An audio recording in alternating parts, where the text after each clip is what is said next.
Salmo 126, a partir do versículo 1. Todos acharam? Amém.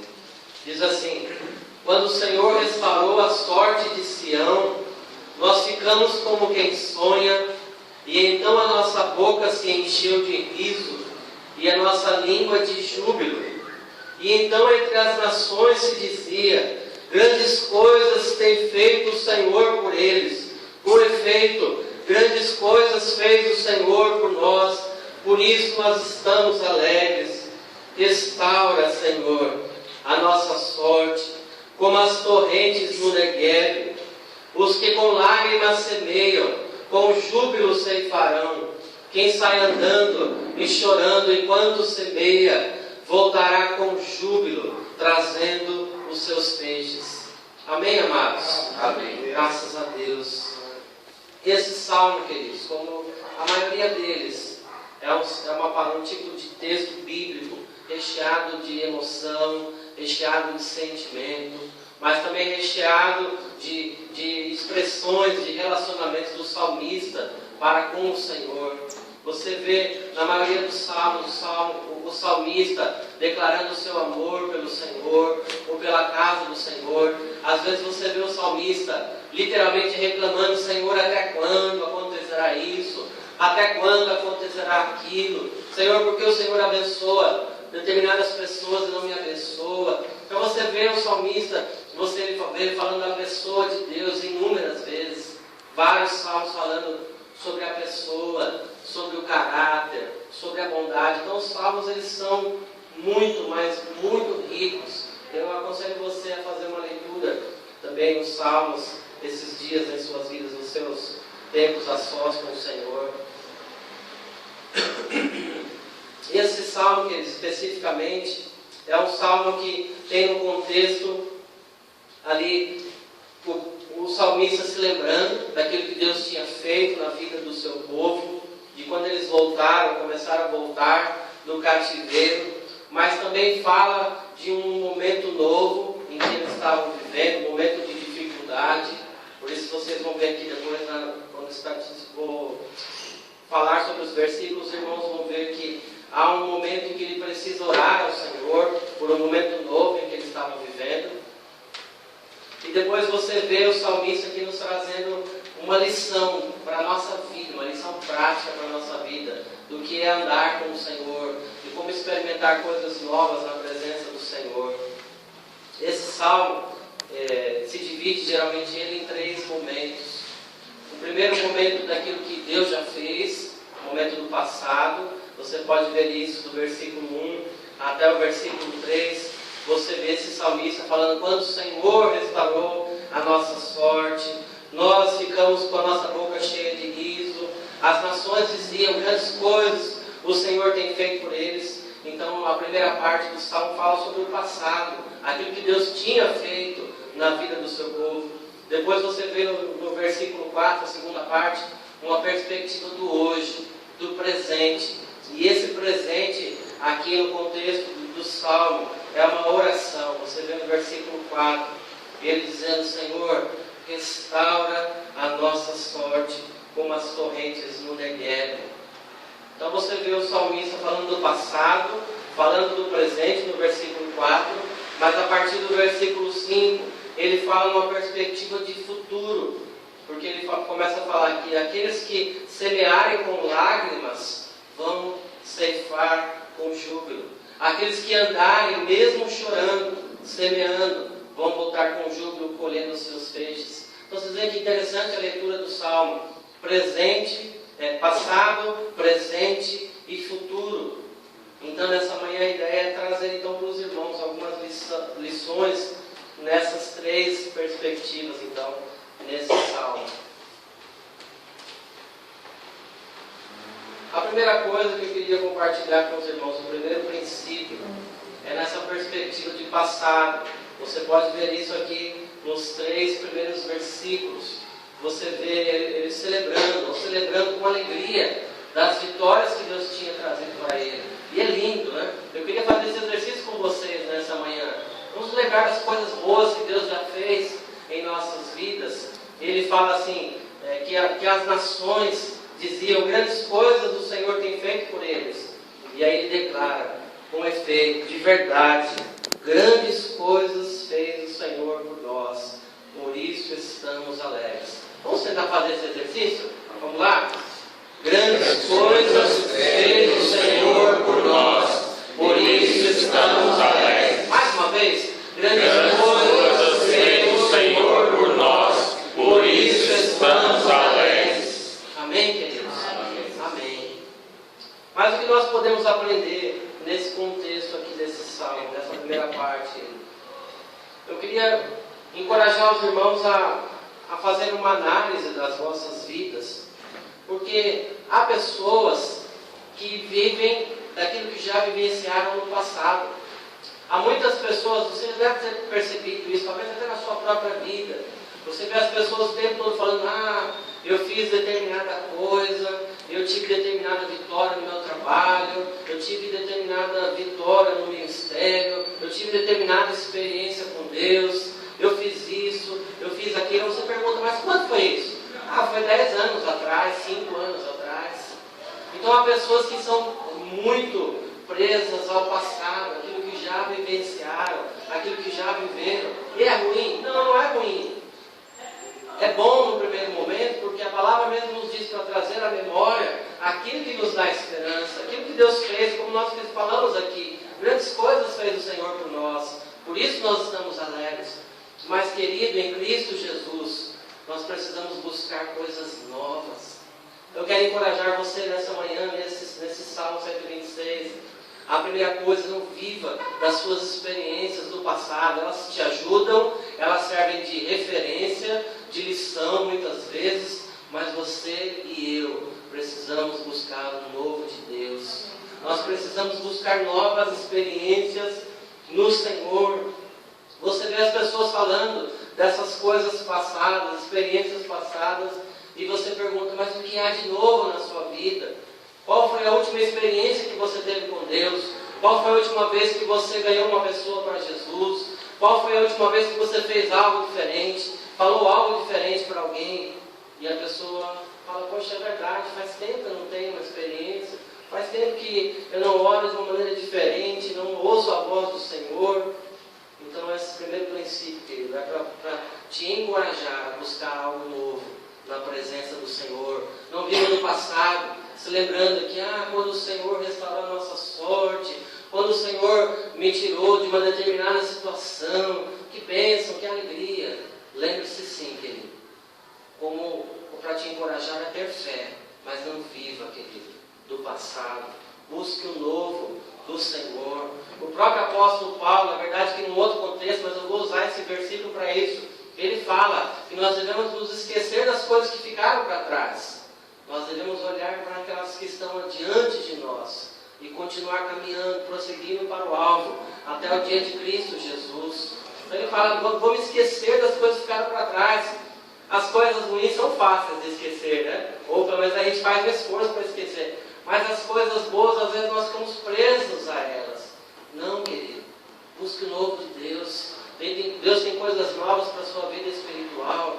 Deus tem coisas novas na sua casa, no seu casamento, no seu relacionamento com a sua esposa, com o seu esposo, com o seu filho. Deus tem coisas novas na sua vida espiritual, na sua vida profissional. Amém. Deus tem sempre coisas novas, é uma fonte inesgotável. E a gente às vezes fica só ali, satisfeito com aquilo que a gente já viveu. Amém? É o que o Espírito Santo está dizendo para você nessa manhã. Busque o novo do Senhor. Amém? Amém. E uma lição que nós temos, que demonstra essa necessidade, é porque o fato de você ter tido experiências boas no passado, não significa necessariamente que hoje vai estar tudo bem. Né? A pessoa às vezes fala: poxa, mas Deus já fez isso na minha vida, eu já experimentei isso e aquilo, por que está acontecendo isso hoje? Assim é a vida, queridos. Por isso que nós precisamos buscar o novo de Deus, o novo revestimento, mais conhecimento. Tem um versículo que eu adoro, que diz: conheçamos e prossigamos em conhecer o Senhor. Né? E eu quero usar um exemplo bem rapidinho. Se você quiser deixar marcado o Salmo 126, abre em 1 Reis, capítulo 18. Eu gosto de pregar os Salmos, mas usar alguns exemplos, alguns personagens bíblicos. 1 Reis, capítulo 18. Você vê isso facilmente na vida do nosso profeta Elias. Ele teve uma experiência com essa, uma experiência de glória, de poder, de vitória. Mas logo a seguir, ele teve dificuldade, como eu e você temos em nossas vidas. 1 Reis, capítulo 18. Primeiro, um momento de vitória. Vejam bem a ilustração do que eu estou pregando aqui no Salmo 126. No versículo 39 do capítulo 18, o que é que diz aí? O que vendo todo o povo caiu de rosto em terra e disse: o Senhor é Deus, o Senhor é Deus. Qual é o contexto aqui? Foi uma vitória tremenda, né? O profeta Elias esteve ali, desafiou ali aqueles profetas de Baal, todos eles morreram, porque Baal não se manifestou coisa nenhuma, e o Senhor se manifestou, e houve vitória, e houve glória. E graças a Deus por isso, glória a Deus. Igreja pentecostal é uma bênção, né? Mas, e é aí que eu quero ilustrar para vocês. Depois de uma vitória como essa, será que deu tudo certo para o profeta Elias? Você vai ver que logo a seguir vem um momento de crise, vem um momento de dificuldade. No capítulo 19, um pouquinho à frente, no versículo 4, esse mesmo profeta, olha o que acontece, 19:4. Ele mesmo, porém, se foi ao deserto, caminho de um dia, e veio e se assentou debaixo de um zimbro, e pediu para si a morte, e diz: basta, toma agora, ó Senhor, a minha alma, pois eu não sou melhor do que os meus pais. Interessante, é a mesma pessoa. Alguém que tem, você consegue ter noção do que é alguém orar, Deus se manifestar, os profetas de Baal mortos, esse mesmo Elias bastou a Jezabel, né? Aquela abençoada, ameaçá-lo, e ele ficou desesperado, ele ficou com medo, vai para debaixo, vai para o deserto, fica debaixo de uma árvore e pede a morte. É por isso que eu estava dizendo que eu e você precisamos sempre buscar o novo de Deus. Não podemos nos acomodar com as vitórias que nós já tivemos na presença dele. A Bíblia diz que nós não podemos ignorar os ardis do inimigo. A Bíblia diz que o Satanás é como um leão que fica ao nosso derredor. Então tem crente que se acomoda, tem uma vitória e fica, né, tranquilo, né, assobiando, tá tudo bem, sua glória, sua bênção, querido. Toma cuidado, busque o novo de Deus, busque novas experiências do Senhor, porque você vai precisar delas. Você vai precisar ter mais palavra, mais conhecimento, mais relacionamento, mais intimidade com Deus, mais unção do Espírito Santo na sua vida. Pode ter certeza. Aconteceu isso com Elias aqui. Depois de uma grande vitória, logo a seguir mais um desafio. É assim a nossa vida com o Senhor. Amém? Amém. Voltando lá para o nosso Salmo 126 agora.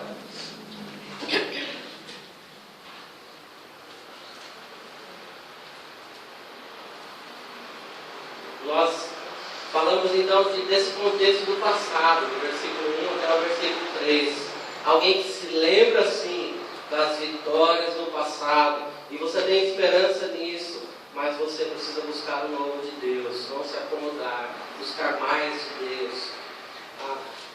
O fato de termos vitórias no passado não são uma garantia de que tudo vai dar certo hoje, de que você vai continuar no mesmo momento, na mesma vitória.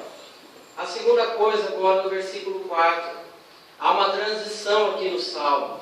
O salmista deixa de falar do passado, das coisas que eles tinham experimentado no Senhor, e agora ele faz uma oração. Ele diz assim no versículo 4: restaura, Senhor, a nossa sorte, como as torrentes no Negueb.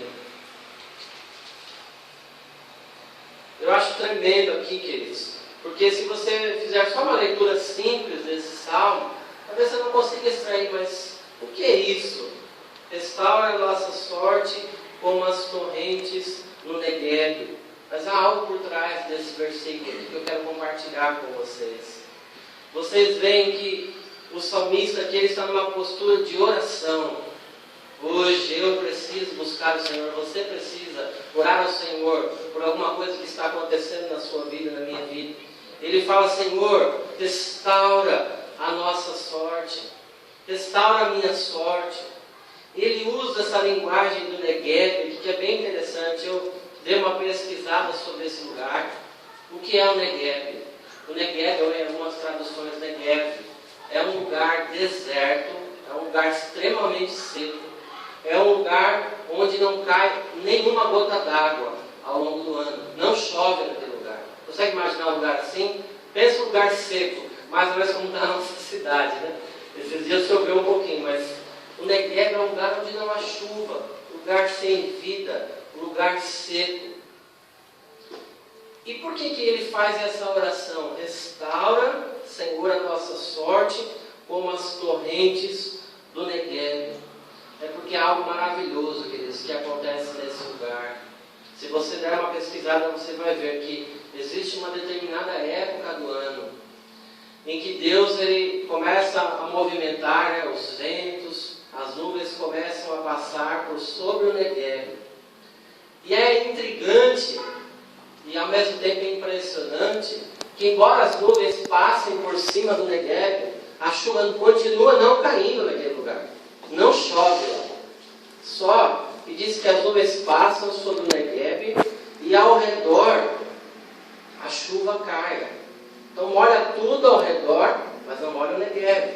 No primeiro momento parece incoerente essa oração. Restaura, Senhor, a nossa sorte como as torrentes do Negueb. Mas é maravilhoso, porque quando começa a chover ao redor do Negueb, sabe o que acontece? Diz que chove tanto que essa água ela começa a se acumular e se formam uma espécie de sulcos, né, ou valas pelo chão, e essas águas começam a ir todas em direção ao Negueb. Diz que chegam a formar até cachoeiras no Negueb, porque essa água toda ela vai se espalhando e vai até que inunda-se o Negueb. O que a gente pode extrair como lição para mim e para a sua vida nesse momento, querido? A primeira coisa é algo que provavelmente você já deve ter sentido ou está sentindo hoje. Senhor, eu estou aqui no Negueb, chove ao redor, por que não chove na minha vida? Por que não molha a minha cabeça, Senhor? Você já sentiu assim? Há vários salmos que falam isso. Senhor, a bênção do Senhor está ali, desse meu lado direito, do meu lado esquerdo, nas minhas costas, na minha frente, mas não está sobre mim. É assim, você já deve ter sentido assim: Senhor, por que o Senhor não me abençoa? Por que o Senhor não faz a minha vida? Mas o salmista nos incentiva: ore, peça isso ao Senhor, restaura, Senhor, a nossa sorte como as torrentes no Negueb. Porque embora não chova no Negueb, a bênção do Senhor é tremenda. O Senhor, Ele faz mananciais, Ele derrama mananciais de bênção, de águas ao redor, e essas bênçãos alcançam então o Negueb. Então as bênçãos do Senhor podem te alcançar também, em nome de Jesus. Veja uma analogia, um exercício de fé que você precisa fazer para compreender isso. Mas é exatamente isso que acontece. As bênçãos do Senhor, a chuva de Deus que cai ao redor do Negueb, num determinado momento elas vêm e elas inundam aquele lugar. Você pode até ver na internet depois, é bonito de ver. As pessoas ficam esperando com a máquina fotográfica assim, ó, e de repente vem uma enxurrada. É lindo de se ver. É o que Deus tem para mim e para você. Amém. Mas qual é a nossa posição? Oração, clamor. Ele fala: restaura, Senhor, a nossa sorte como nas torrentes do Negueb. Amém, queridos? Amém. É algo muito especial que Deus tem para mim e para você nessa palavra, nessa manhã. O Senhor está dizendo para mim e para você: fique em uma posição de oração. Queridos, às vezes a gente olha algumas áreas que estão secas em nossas vidas e nós ficamos desanimados. É ou não é? Eu também. Às vezes eu fico desanimado. Você olha uma coisa que não está frutificando, que está seca como o Negueb. Você olha aquela terra que chega a rachar. Fala: Senhor, estou desanimado, estou sem esperança. Mas a palavra do Senhor nos diz nessa manhã: olhe para o Neguev, não com um olhar de desânimo, mas como algo que te leva a clamar, como algo que te leva a buscar o Senhor. A sequidão do Neguev não deve ser motivo de desânimo, mas de clamor. Amém? Às vezes Deus permite que nós passemos por situações de sequidão, sim, porque nós precisamos buscar mais o Senhor. E só assim, olhando a terra seca às vezes, é que então nós nos encorajamos a buscar o Senhor. E se é necessário assim, Ele faz mesmo para nós buscarmos. Porque Ele quer ter intimidade com você, Ele quer ter intimidade comigo. Amém? Então que você possa fazer nessa manhã essa oração: Senhor, restaura minha sorte como as torrentes do Neguev. Eu não sei, querido, que tipo de área da sua vida você possa olhar nessa manhã e ver assim essa sequidão. Eu estava preparando essa mensagem, no dia que eu preparei essa mensagem algum tempo atrás, o Senhor me deu algumas ideias, né? O que poderia ser essa sequidão? O que pode ser o Neguev na vida das pessoas? Amados, às vezes no seu casamento, você anda e caminha com o seu cônjuge anos a fio, mas há momentos de sequidão, há momentos de deserto. Você olha para a pessoa e você fala: será que eu fiz a escolha certa? Será que era essa pessoa mesmo? Senhor, eu estou com a minha esposa, mas eu estou desanimado, meu casamento parece que está frio demais, está seco. Às vezes, querido, na sua área profissional, você olha: Senhor, será que eu escolhi a profissão certa? Senhor, será que é essa a empresa certa? Eu estou aqui, ninguém olha para o meu trabalho. Nesse contexto está chovendo para todo lado, as pessoas estão sendo promovidas e eu estou esquecido. Às vezes o seu ministério, você se vê às vezes gastando tempo, buscando o Senhor, fazendo, e há uma sequidão, não há frutos, queridos. É tempo de buscar o Senhor. Restaura, Senhor, a nossa sorte, como as correntes do Neguev, que eu e você precisamos fazer nesta manhã. Amém? Essa certeza. Aí sim, vale a pena se lembrar daquilo que Deus já fez. Porque só quem sabe o que o Senhor já fez, ou o que o Senhor pode fazer, tem uma oração desse tipo: o Senhor pode restaurar a minha sorte, como Ele faz no Neguev. O Senhor pode fazer de um lugar seco ter água, ter enchente, enxurradas, cachoeiras, mananciais. Deus pode fazer. Amém? Amém. E foi mais ou menos isso que aconteceu com Elias. Volta de novo agora, rapidinho, para aquele texto de 1 Reis, capítulo 19. A gente pode ver esse exemplo lá.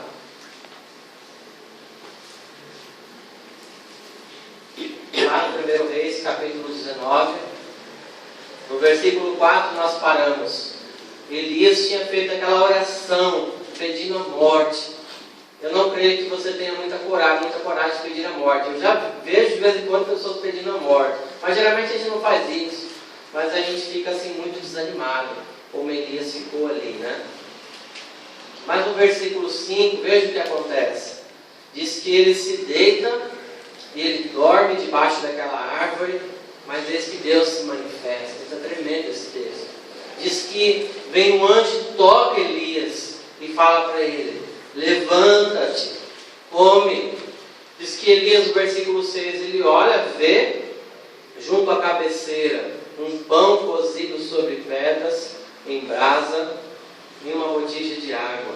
Diz que ele comeu, bebeu e tornou a dormir. No versículo 7, diz que o anjo vem de novo, que parece que Elias não entendeu muito bem o que era para fazer. Ele volta a dormir, talvez ainda desanimado. Disse que o anjo volta a segunda vez e fala para ele assim, no versículo 7, levanta-te e come, porque o teu caminho será sobremodo longo. E no versículo 8 então, diz que ele levanta, come, bebe, e com a força daquela comida, ele caminhou mais 40 dias e 40 noites até Horebe, o monte de Deus, o monte da presença do Senhor.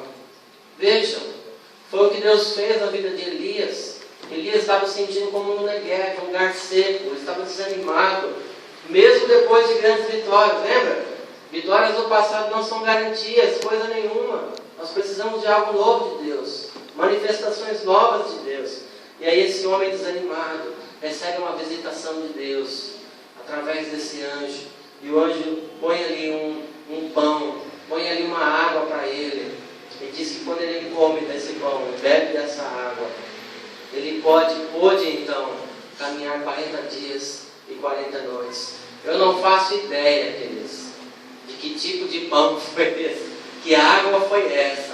Mas o que eu sei é que algo que Deus providenciou para aquele homem, fê-lo mais uma vez se levantar, ele pôde se encorajar, ele pôde então caminhar. É verdade, você lê o texto, ele ainda ficou meio titubeante, ainda foi para a caverna, mas o fato é que ele se levantou. E eu pergunto para você precisa se levantar hoje na presença de Deus? Deus precisa nessa manhã tirar desse pão, dessa água, para você ser vivificado, para você ser encorajado pelo Senhor, para que o seu negueve seja alagado pelo Senhor na sua vida. Então você verá isso da parte do Senhor. Nós vamos ainda maravilhosamente participar da mesa. É mais uma oportunidade de sermos animados, vivificados pelo Espírito Santo do Senhor.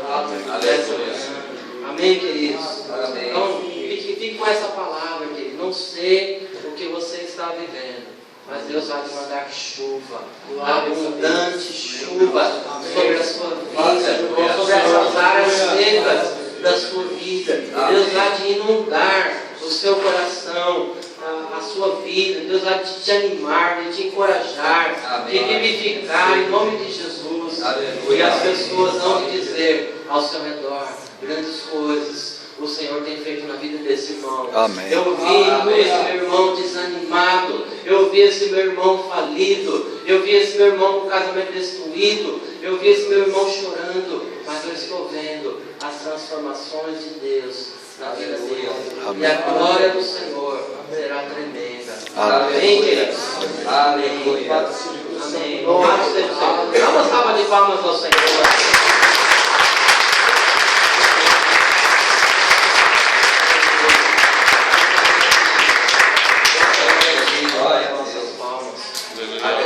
Amém, querido. Por último, nós vemos a perspectiva do passado, as lembranças do que Deus fez. Nós vemos o hoje, que eu e você precisamos dizer: Senhor, me restaura a minha sorte, Senhor. Mas o salmista nos ensina aquilo que vem a seguir. E, queridos, é verdade que Deus é quem realiza em nós tanto o querer. Deus é quem faz o querer e o realizar. É Deus quem faz tudo. É Deus quem vai mandar chuva. É Deus quem vai inundar a sua vida, o seu coração. Mas nós temos sempre a nossa parte. Nós nunca estamos isentos. Há sempre algo que eu e você precisamos fazer logo a seguir, quando Deus se manifesta. Você vê a partir do versículo 5, aquilo que o salmista nos ensina uma perspectiva de futuro. Mas eu queria que você pensasse esse futuro não como alguma coisa distante, que você vai fazer daqui a um mês, 2 meses, não. Esse futuro é o próximo minuto. É o futuro mais próximo possível. Porque é o que ele ensina aqui. Ele diz o seguinte: depois que ele orou para Deus restaurar, e ele crê que Deus vai restaurar, porque Deus já fez isso muitas vezes, o que ele fala? Os que com lágrimas semeiam, com júbilo. Ele crê que Deus vai restaurar, porque Deus já fez isso muitas vezes. O que ele fala? Os que com lágrimas semeiam, com júbilo sem parar. Vocês veem? É uma perspectiva de futuro. Aqueles que semearem, mesmo com lágrimas, com alegria, vão ceifar. E ele continua, ele afirma, ele tem certeza, ele fala: quem sai andando e chorando enquanto semeia, vai voltar com júbilo, trazendo os seus feixes. É a nossa parte, querido. É a nossa parte. Aqui nós temos 2 coisas muito práticas que nós podemos ver. A primeira coisa é reconhecermos, sim, que somente Deus pode restaurar a nossa sorte. Mas também reconhecermos que há um trabalho a ser feito nessas áreas secas das nossas vidas. Há algo que eu e você precisamos fazer: semeadura. E semeadura quer dizer trabalho. Há algo que você precisa fazer. Há um tempo, há uma semeadura, há um investimento que você precisa fazer nessas áreas em suas vidas que estão secas, que precisam de restauração. Interessante que ele afirma aqui: os que com lágrimas semeiam. Não há semeadura sem trabalho. Você precisa ir lá, remover a terra, preparar o terreno. Você precisa pegar essas sementes, você precisa lançar essas sementes, cobri-las, regá-las. Percebe? É trabalho, é a sua parte, é a minha parte. E eu acho lindo, eu acho tremendo esse salmo, é emocionante até, porque ele fala, e eu imagino que os que com lágrimas semeiam, e depois ele fala quem sai andando e chorando. Eu imagino uma cena assim, querido. Você está sofrendo em alguma dessas áreas, mas você crê no Senhor, você começa a semear, você continua chorando porque está doendo ainda, certo? Está doendo ainda, mas as suas lágrimas, elas regam a terra, querido. Percebe? As suas próprias lágrimas, elas regarão a terra, terão benefício. Nada é desperdiçado se na presença do Senhor. Deus usa todas as coisas. Então o salmista está dizendo, querido, mesmo que você esteja sofrendo, mesmo que você esteja chorando, caminhe, trabalha, semeie em oração, semeie se é na área profissional, estudando, se preparando, se é no seu casamento, invista na vida da sua esposa, faça atitudes diferentes, fale coisas diferentes, se é na vida do teu filho, converse com o teu filho, invista na vida dele, se é no ministério, se prepare, sirva, trabalhe, faça a tua parte, porque a restauração, o Senhor é quem vai concretizar. E o salmista nos dá essa fé, nos estimula a termos essa fé. Se nós semearmos com lágrimas, nós vamos ceifar. Com certeza, 100% de certeza, que se nós semearmos, haverá sim, querido, colheita. Essa é a segunda coisa. Eu preciso trabalhar, eu preciso fazer alguma coisa. E a segunda coisa que nós aprendemos é a certeza de que haverá então uma boa colheita da parte do Senhor. Porque é isso que o salmista diz aqui. Quem sai andando e chorando enquanto semeia, ele afirma, querido, e eu e você precisamos aprender a ter convicção e fé no Senhor, porque ele diz: quem sai andando e chorando enquanto semeia, vai voltar com júbilo, com alegria, trazendo os seus feixes. Amém, queridos? A palavra dessa manhã é para te encorajar a sair desse lugar, querido. Lugar, às vezes a gente fica só lamentando, né? Só murmurando: Senhor, mas está chovendo do lado, está chovendo na vida desse irmão, tem bênção aqui para esse irmão, para mim não tem, querido. Peça ao Senhor: Senhor, restaura, e comece a fazer alguma coisa. Saia do lugar que você está. Lembra da parábola do semeador? Ele fala: esse que o semeador saiu a semear. Você precisa sair do lugar que você está e começar a fazer alguma coisa. E se você sair, porque ele fala: quem sai andando e chorando enquanto semeia, enquanto está fazendo alguma coisa, enquanto está investindo tempo, esforço, suor, oração, tudo que você tem, tudo que Deus te deu, voltará com alegria. Amém. Amém? Amém. Louvado seja o Senhor.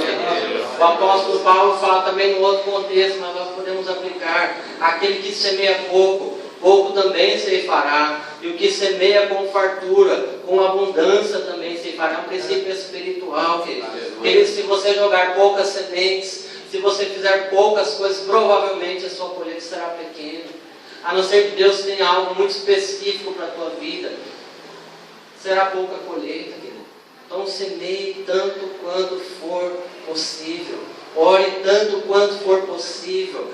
Faça, estude, se aprimore tanto quanto for possível. Aleluia. E creia que Deus vai inundar o seu Negueb em nome de Jesus. Aleluia. Negueb não é lugar de água, querido, é lugar seco, mas Deus manda e vira uma enchente. A coisa mais linda fica aquele lugar. Aleluia. Tem um irmão lá da igreja, lá da Manaim da Sede, o Alexandre, que já foi no Negueb. Eu fiquei emocionado quando ele me mostrou aquele lugar, porque diz que dá até fruto naquele lugar, queridos. Você consegue imaginar um lugar seco, dando frutos? Se formam até árvores lindas naquele lugar, pessoas comem daqueles frutos. É o que Deus quer fazer na sua vida. É o que Deus está dizendo para você nessa manhã, querido. Aquilo que você acha que não, já está morto, áreas mortas da sua vida, Deus pode fazer.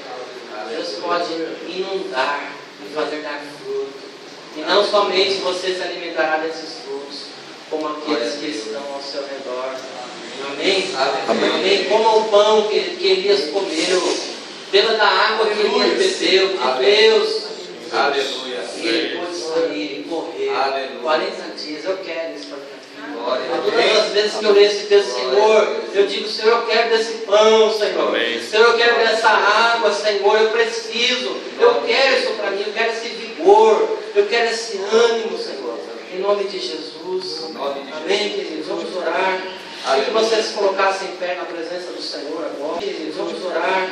Queria que vocês se colocassem em pé na presença. Vai falando alguma coisa mais ou menos com isso, mas ele vai acrescentando umas coisas.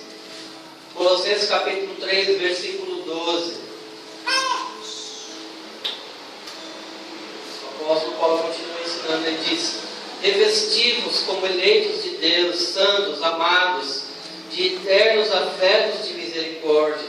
Olha o que ele pede para nós experimentarmos: bondade, humildade, mansidão, longanimidade. Queridos, os relacionamentos aqui na igreja, os relacionamentos com as pessoas ao seu redor, você precisa disso: misericórdia, bondade, humildade, mansidão, longanimidade.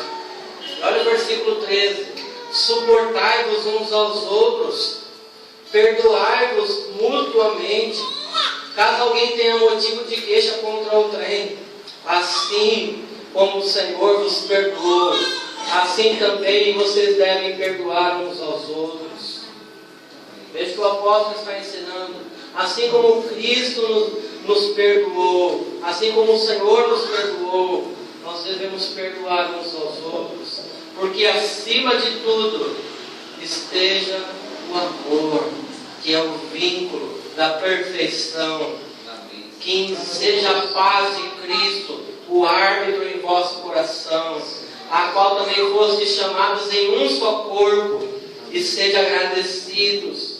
Olha que tremendo: habite ricamente em vós a palavra de Cristo, instruí-vos, ou seja, um ensinando o outro, aconselhai-vos, um aconselhando o outro, mutuamente, em toda a sabedoria, louvando a Deus com salmos, hinos, cânticos espirituais, com gratidão em vosso coração, e tudo o que fizerdes.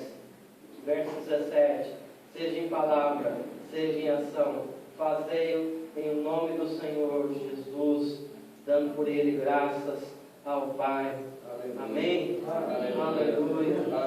Aleluia. Por último, o texto que é em versículo 23: porque eu recebi do Senhor o que também vos entreguei, que o Senhor Jesus, na noite em que foi traído, tomou o pão, e tendo dado graças, o partiu e disse: isto é o meu corpo, que é dado por vós, fazei isso em memória de mim.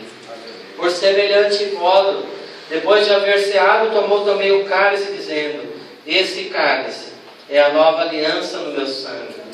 Fazei isso todas as vezes que o beberdes, em memória de mim.